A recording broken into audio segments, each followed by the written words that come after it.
Diffusion, the international science radio show. We have a bouncer on the doors of perception. The good, the bad, the ugly. It gets pretty exciting. The myths, the truths.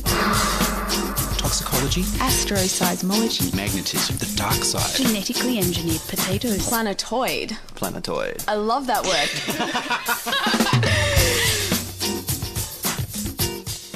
Hello and welcome to Diffusion. Sit back and relax while we inject weird and wonderful science directly into your dreams. I am Ian Woolf. On this edition, I speak with Dr. David Farmer and Jackson Vaarhoor about their show Why You Aren't Dead Yet. But first up, here's the news about battery-free spy cameras.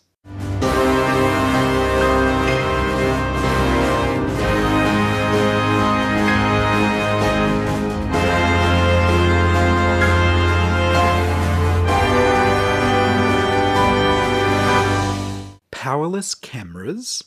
A team from the University of Washington have developed a streaming analog video camera that requires thousands of times less power than a traditional digital streaming video camera. The team are working towards a high-definition camera that could stream with no batteries at all. They've started a company called Jiva Wireless to license their technology from the University of Washington to commercialise it. Their paper describes a device that works over a distance of 8 to 16 feet, which is confusing because the rest of the units are in metric. Today's streaming video cameras digitize and compress the video signal in the camera before transmitting a radio signal to either a mobile phone or a Wi-Fi router or other receiver. The digitizing, compression and broadcast take up a lot of power, so they chew up batteries very quickly and it limits the size and mass of the camera. The researchers were inspired by a spy bug from the Cold War. Back in 1945, the Young Soviet Pioneers Association, as a gesture of goodwill, gave a large wooden carving of the Great Seal of the United States to the American ambassador in Russia. This device became known later as the Great Seal Bug or the Thing, and it was designed by Leon Theremin, who is best known for his invention, the theremin, an electronic musical instrument played like a harp without strings. The seal had a resonant cavity microphone, which is a membrane that vibrated whenever someone in the room spoke. The vibrations moved a capacitor connected to a radio antenna. Nothing happened until the Soviets broadcast a radio signal to the room. This caused the antenna to broadcast radio waves in response that encoded the sound as changes in the strength of the signal, amplitude modulation, that could be heard on an AM radio receiver. The resonant cavity microphone had been patented by the Radio Corporation of America, RCA, 4 years earlier. The researchers at the University of Washington thought if you can have a passive sound sensor that broadcasts radio when you shine radio waves on it, why not a passive video sensor that transmits video when you shine radio waves on it? The photodiodes in the camera's light sensor send information to a pulse width modulation encoder. This encodes the colour of the pixels as the length of the pulses of electricity, with their brightness as the length between them and the order they are sent for their location. This low-powered signal connects to the radio aerial, where it does nothing until the circuit is bathed in a radio signal from outside.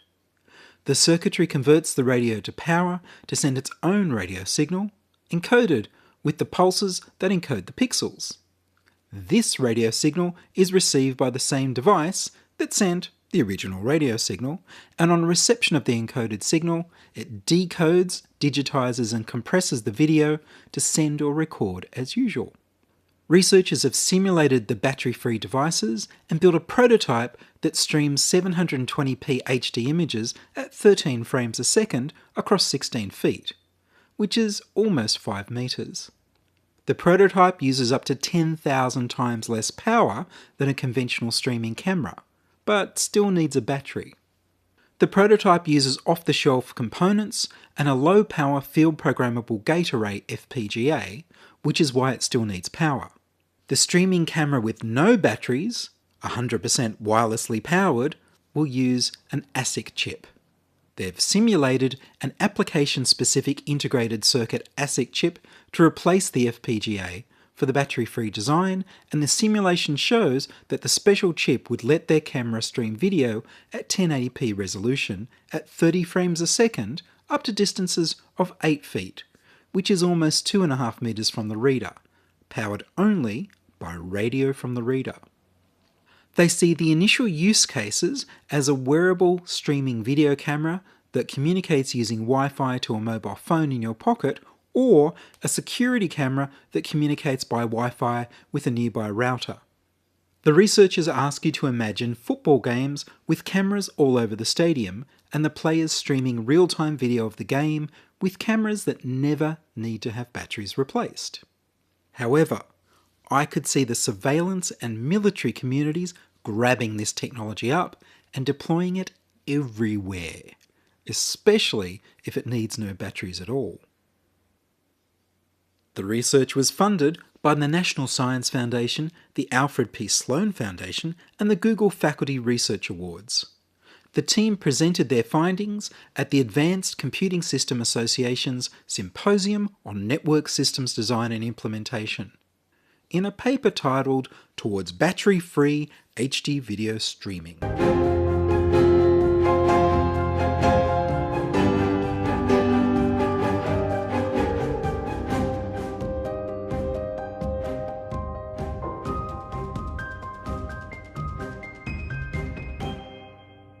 You're listening to Ian Woolf on Diffusion Science Radio. Send emails to science@diffusionradio.com. We're brought to you across Australia on the Community Radio Network, and podcast over the internet on www.diffusionradio.com. Dr. David Farmer is a neuroscientist and all-round squishy brain enthusiast at the Florey Institute in Melbourne. He works with craft brewer and comedian Jackson Vaarhoor on a show for the Melbourne International Comedy Festival called Why You Aren't Dead Yet. I spoke to them both by Skype and began by asking David what part of neuroscience is he researching. Yeah, I'm a neuroscientist, and specifically I'm interested in the brainstem. So this is the very ancient old part of the brain at the base of your skull. And this is not a part of the brain that's involved in, consciousness or memory or emotions or any of those sexy things, but is involved with like breathing and heart rate control and fluid levels and temperature and kind of housekeeping stuff. Some of the people at my neuroscience, the institute that I work in, who study consciousness or memory might call that housekeeping, but I call it why you're not dead. I think it's really important. And this is a very old and important part of the brain, and it's important to understand it. So that's how I get my jollies at work. And what sort of things does understanding that bring you? Is there any therapeutic application? I mean, like I say, so this is a part of the brain that, I'll get to the therapeutic, but this is a part of brain, it's maybe 2% of the total volume of the brain. We're talking about not very much brain tissue at all. But this is the part of the brain without which you cannot live. Like if you are born with the ability to shoot laser beams out of your eyes, if this part of your brain doesn't work as a result, then you don't survive. It doesn't matter how good the rest of your brain is if this bit doesn't work. It's a really, really, really important part of the brain. So, I mean, therapeutically, there are obvious therapeutic implications of not dying moment to moment. I like to think that's important. So in my research, I don't really have a disease focus. I really just am trying to understand how this crucial part of the brain works. And how you can get people to have laser vision. Well, that sounds very promising research. Aspect of your research. So how did you two get together to produce a show? I've been in Melbourne for 6 years. My wife's a statistician, and I followed her here 6 years ago when she was offered a job. And I was writing my PhD thesis at the time. So I was, 30,000 words into this document, hating it, hating life. And Karen said, do you want to come to Melbourne for 2 years? And all I heard was, do you want to leave town in a few weeks? And I looked up from my computer and said, yes. And Jackson was actually one of the very few people in Melbourne that we knew before we moved here. So Karen had met him. I had met him briefly in a corridor of a darkened room during the Fringe Festival in Edinburgh. Didn't really know him, but I knew he was a stand-up comedian. And in a city of 4 million people, you don't expect to bump into the one person that you know in that city on the second or third night that you're in the city. But we were in Cabinet Bar in the CBD, and sure enough, that's what happened. Yeah, So that was weird. That was weird, right? I just like scanned across the horizon and went, hey, it's my Scottish friends that I didn't know were here yet. Here they are. So we've been buddies since then, and I've seen Jackson do stand up a number of times, and he's an extremely funny man. And Top of you. I know, right? Yeah, but the stuff you know about the brain. Ugh. Right? What's more important, brain or comedy? I mean, it's comedy, obviously, but I think nice. as long as the sexual tension's never resolved, I think it's basically fine. I don't mind. I don't mind who wins. Cool. All right then. Yeah, so knowing that Jackson was funny, I got interested in science communication the past couple of years. I did a couple of competitions and did okay in those and really got a kick out of performing. I've always enjoyed performing. Decided I wanted to do something off my own bat, some kind of show, and the comedy festival was just the next registration deadline. So I said yes, and Jackson was the person I knew could help me to negotiate that and to make the show funnier than it would be if it was just me by myself talking about the arse end of the brain, effectively. So that's how it happened. And you did Fame Lab. Yeah, that's right. So that was it. That was the competition I did a couple of years ago, and that's run by the British Council in Australia. And it's a kind of 3-minute, no PowerPoint, hold on to yourself, just get the message out there as entertainingly as you can and as faithfully to the science as you can. And that was great. And there was some great media training that came with that kind of also just got me thinking more about engaging with the public in this way. And I mean, it's worthwhile. Science communication is worthwhile because we live in a world where there are climate change denialists and anti-vaxxers, and getting the message out is really important. But it's also just a lot of fun for me. This is a way that I get to have fun, and that's fortunate for me, and it's a great thing to do. And so how does your show run? Do you come out and give a talk and then Jackson interrupts you? Or what's your dynamic for people who haven't heard you before? Pretty much, yeah. That's pretty much how it's going to be. So this will actually be the first time that we've done it. Ooh. But it'll be, do you know, Ian, there's going to be something for everyone. There's going to be a bit of comedy, a bit of straight stand-up, a little bit of storytelling, a bit of, I really want to get into the science, hopefully with Jackson's mirthful interjections. And I'm just going to try and not be too harsh to flat earthers. I think that's going to be my main touch. We talk about anti-vaxxers and science denialists and climate change denialists. My favorite one is flat earthers. It's great. We got photos of it, mate. Don't worry about it. Just look at the photos. But they're all in 2D. Where you can see that it's not flat. There was that guy that launched a few weeks ago on his own rocket to prove the world was flat. The air-powered rocket, and he got 700 meters up or something crazy. Yeah. And I think all the images of him, that every time he was mentioned on the internet, there was automatically a picture of Wile E. Coyote strapped to an Acme rocket next to him. So, good on him. Like, he was someone who designed an experiment to test this hypothesis, and we can all debate his interpretation of those results, but that guy built a rocket and strapped himself to it. I walked 400 meters to the university. He's got something. He does indeed. And so onto the brainstem. So the brainstem, as you're saying, controls all sorts of things that you consciously don't control, but it's still your brain controlling them. Yes and no. So the brainstem does a lot of things that we think of as involuntary control. So like I say, like breathing and heart rate control and things like that. And those things are life essential. So breathing particularly, for example, is essential for life. If you stop breathing for 5 minutes, then you're a dead person, yeah? It's a very controversial show. Right? Yeah, that's right. So if you stop breathing for 5 minutes, you're dead. And yet my brainstem is generating the rhythm of my breathing. And that's why you go on breathing if you're in a coma or you're asleep or you're not paying attention. You keep breathing because your brainstem is just dealing with it for you and you don't have to worry about it. Yet, with my higher brain functions, I can go in and override the action of those muscles. So when you think about that, that's actually kind of wild. If I stop breathing for 5 minutes, I'm dead. And yet, I can use my life essential brain circuitry for breathing and my life essential respiratory muscles to tell you about life essential brain circuitry and respiratory muscles. Indeed. I once used my life essential brain circuitry and muscles to, in a moment of passion, call my now wife Michael. I mean, it's completely absurd. It doesn't just keep you alive. Sometimes it puts you in danger. That's right, extreme danger.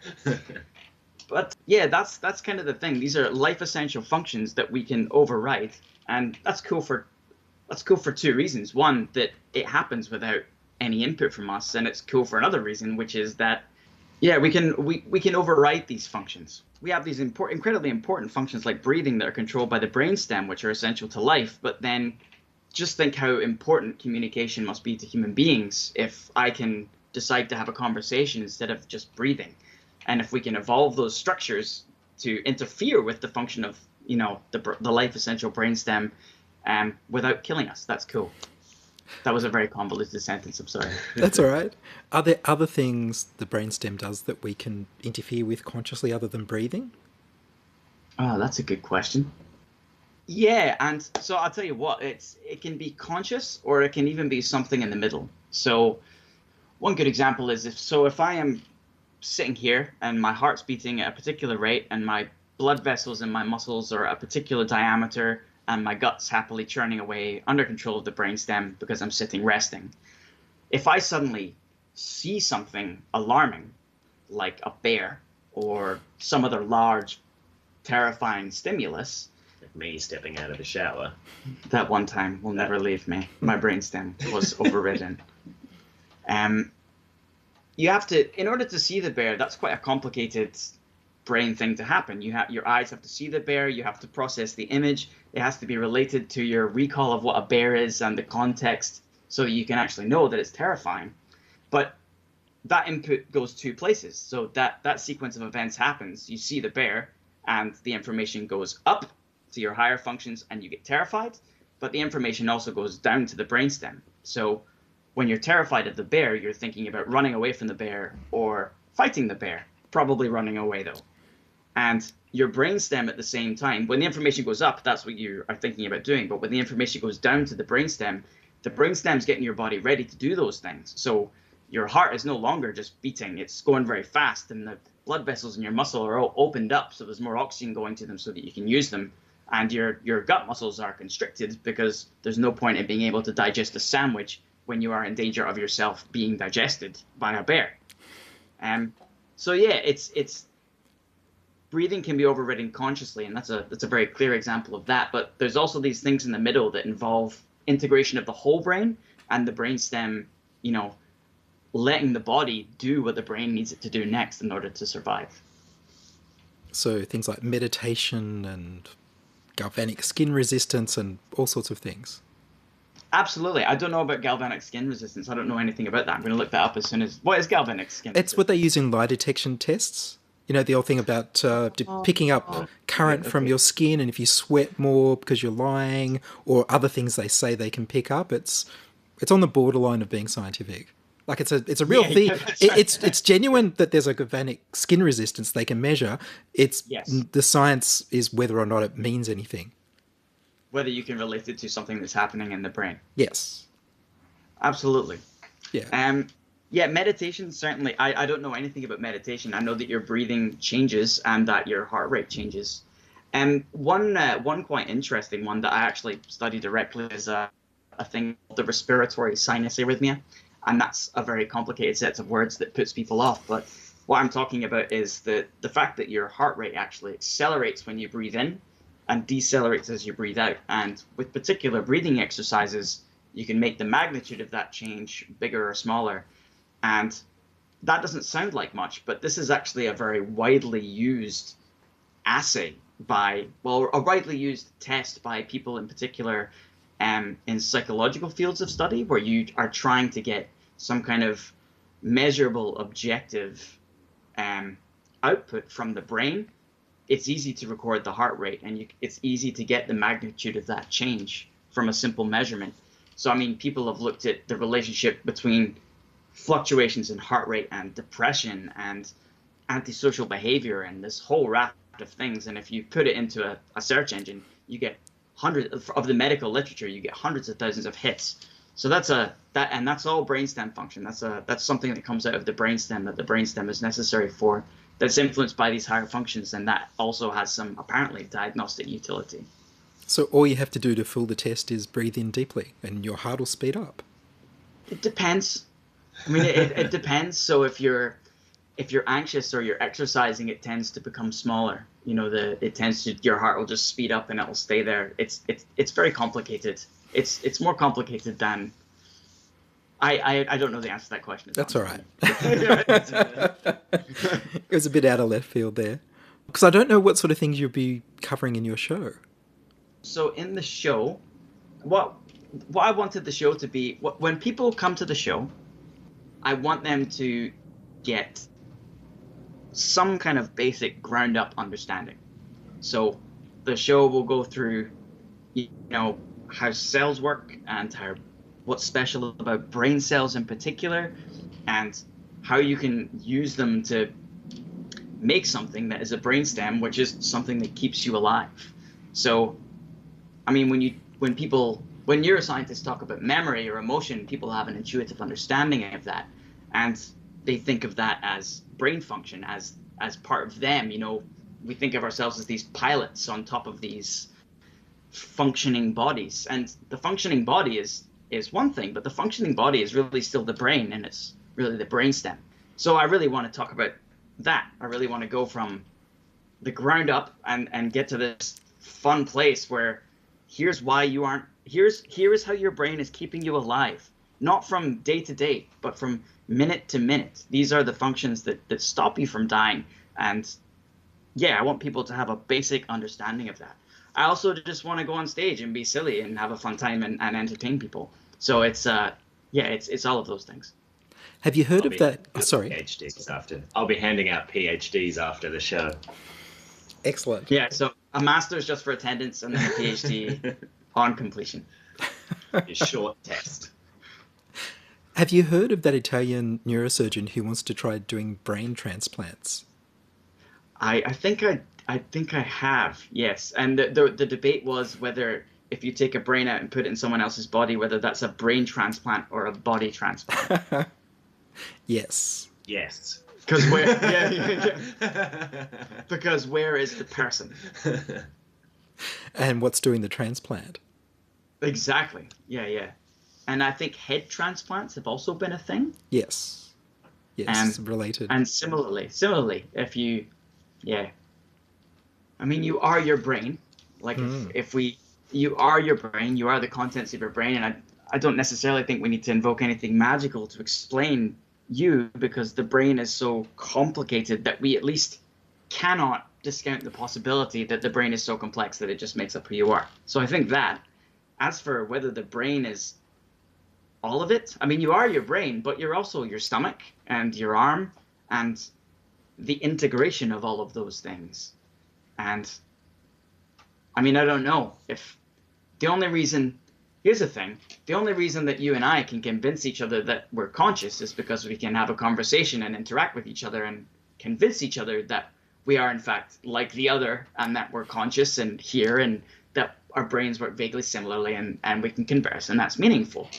And I've never spoken to a brain in a jar. So you're missing out, mate. Oh, really? It's great conversation. I mean, it's mostly bubbles. You need an interpreter.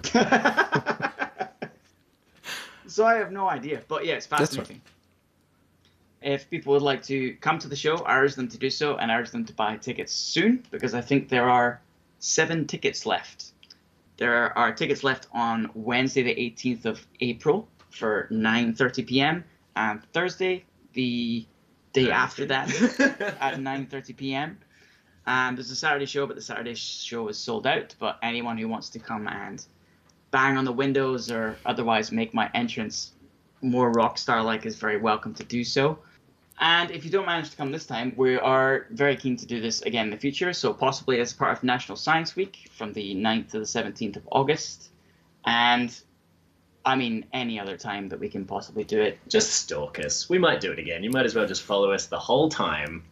Because we might just spontaneously break out into a show in the middle of the street. It's been known to happen. It has been. I mean, it hasn't, but yes, it has been known to happen. But yes, it may happen. And you should pay attention just in case. If you just want more information about the show, we have a Facebook page, Why You're Not Dead Yet. It can be accessed on the Melbourne International Comedy Festival's site. Search Why You're Not Dead Yet and you'll find us. My Twitter handle is @AceOfDaves, and Jackson is @LankyWordsmith. Lanky Wordsmith? Lanky Wordsmith. Lanky Wordsmith. Yes. Without the speech impediment. Yes, exactly. Clean it up. Do it again. Excellent. Well, David and Jackson, thank you very much. Thank you very much, Ian. It's been a pleasure.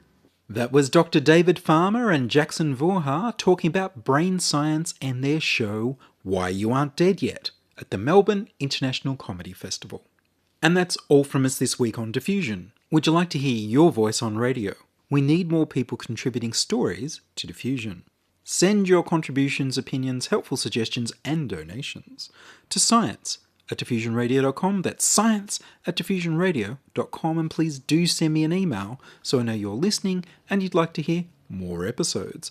Please like the Diffusion Science Radio page on Facebook and rate us on iTunes. Tell your friends. Follow me on Twitter @Ian Woolf. Join my patrons at patreon.com/diffusionradio and support the show. The news music was Rhinos Theme by Kevin MacLeod of Incompetech.com. Sound check and fact checking by Charles Willock. I produce Diffusion, which is broadcast around Australia to 27 stations on the Community Radio Network, including 2RBM in the Blue Mountains of New South Wales, 8CCC in Alice Springs and Tennant Creek, 2NVR in Nambucca Valley, 3MBR in the Mallee Border districts of Victoria and South Australia, and 7LTN City Park Radio in Launceston, Tasmania. Diffusion is syndicated globally on the National Science Foundation's Science 360 internet radio station and also on astronomy.fm. Subscribe to the podcast on the Diffusion website, www.diffusionradio.com. That's www.diffusionradio.com, and check the website for links, photos and videos about this week's show. If you enjoyed the show, you can explore more than 900 previous episodes archived on diffusionradio.com, where the shows are labelled by keywords so you can focus in on the stories you want to hear. Subscribe to the Diffusion YouTube channel at youtube.com/c/diffusionradio. I'm Ian Woolf. Join us inside your audio device of choice for more science wondering next week on Diffusion Science Radio. Science is fun. It helps you to learn, to know, and to appreciate. When you study science, you may go on field trips. You discover the marvelous interrelationships between all living things. You learn to read the history of the Earth as it is written in rocks and fossils. You find out what makes things tick, everything from a molecule to a living organism. In the study of science is found the most useful and satisfying knowledge of man. Knowledge of his physical world, its past, its present, and its future. And in your moments of relaxation, now and in the years to come, you will find the study of science leading you into fascinating pursuits. Photography, collecting. Why study science?